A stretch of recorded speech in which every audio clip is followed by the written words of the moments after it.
हाताने उकरला जात असल्याचा व्हिडिओ नांदेडमधल्या ग्रामस्थांनी सोशल मीडियावरती शेअर केलाय।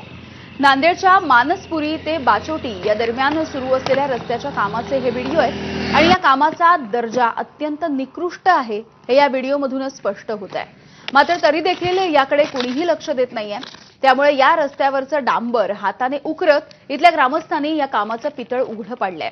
या रस्त्याच्या कामाची चौकशी करून दोषींवरती कडक कारवाई करावी अशी मागणी देखील स्थानिक नागरिक अविनाश कल्याणकर यांनी केली आहे। लोहा कंधार तालुक्यामध्ये रस्त्याच्या कामांचा दर्जा राखला जात नसल्याची तक्रार इथल्या स्थानिकांनी केली आहे।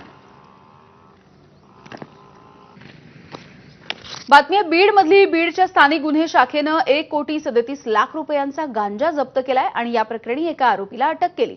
जिल्ह्याला नशामुक्त करण्याच्या मोहिमेच्या अंतर्गत बीड पोलिसांनी ही कारवाई केली।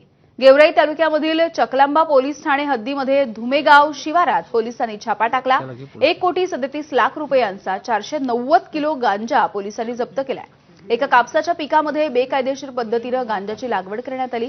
याच ठिकाणी पोलिसांच्या पथकाने छापा टाकला आणि 490 किलोचा गांजा जप्त केला। या प्रकरणामध्ये नारायण मगर याला पोलिसांनी तातडीने ताब्यात घेतलंय। दोघा जणांच्या विरोधामध्ये सध्या पोलीस ठाण्यात गुन्हा दाखल आहे। पावसामुळे राज्यभरामधल्या शेतकऱ्यांचा कंबरडा मोडलाय आणि पालघरमध्ये सरकारकडून एका शेतकऱ्याच्या जखमेवरती मीठ चोळण्याचा धक्कादायक प्रकार समोर आला। नुकसान भरपाई